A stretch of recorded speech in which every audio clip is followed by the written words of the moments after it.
Cash रखा हुआ है, ये वीडियो आपके लिए बेहद जरूरी है क्योंकि इसके पीछे इनकम टैक्स के कुछ रूल्स है जो आपको फॉलो करने बेहद जरूरी है। भारत में बहुत से लोग अपने इमरजेंसी खर्चों के लिए या फिर आदत के तौर पर घर में नकद पैसा रखते हैं, लेकिन इनकम टैक्स डिपार्टमेंट के मुताबिक अगर आपके घर में बहुत ज्यादा कैश रखा है और आप उसके सोर्स को साबित नहीं कर पाए तो कार्रवाई हो सकती है।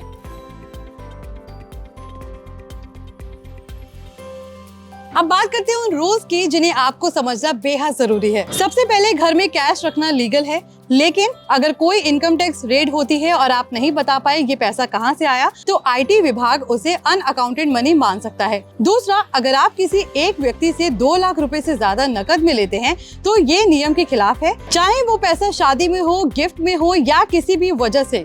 2 लाख से ज्यादा का ट्रांजैक्शन कैश में नहीं होना चाहिए। तीसरा, अगर आप कोई प्रॉपर्टी, गाड़ी या कोई भी बड़ी चीज खरीदते हैं और उसमें ज्यादा कैश देते हैं तो इनकम टैक्स डिपार्टमेंट को शक होता है और वो आपसे पूछताछ कर सकते हैं। अगर इनकम टैक्स की टीम रेड के दौरान आपके घर से बड़ी रकम बरामद करती है और आप उसकी जानकारी, बैंक डिटेल्स या रिटर्न में उसका जिक्र नहीं कर पाते तो उस पैसों पर आपको 137% तक का टैक्स देना पड़ सकता है। तो अगर आप घर में 50,000, 1 लाख या 2 लाख रुपए तक कैश भी रखते हैं तो ये गैर कानूनी नहीं है, लेकिन आपको हमेशा उसका सोर्स यानी बैंक से निकाले गए पैसे की स्लिप या रसीद संभाल कर रखनी चाहिए। इनकम टैक्स डिपार्टमेंट तभी सवाल उठाता है जब कैश का कोई हिसाब नहीं दिया जाता या वो रकम आपकी आमदनी से मेल नहीं खाती। तो घर में कैश रखने से पहले इनकम टैक्स के रूल्स जरूर फॉलो करें और उनका हिसाब जरूर रखें।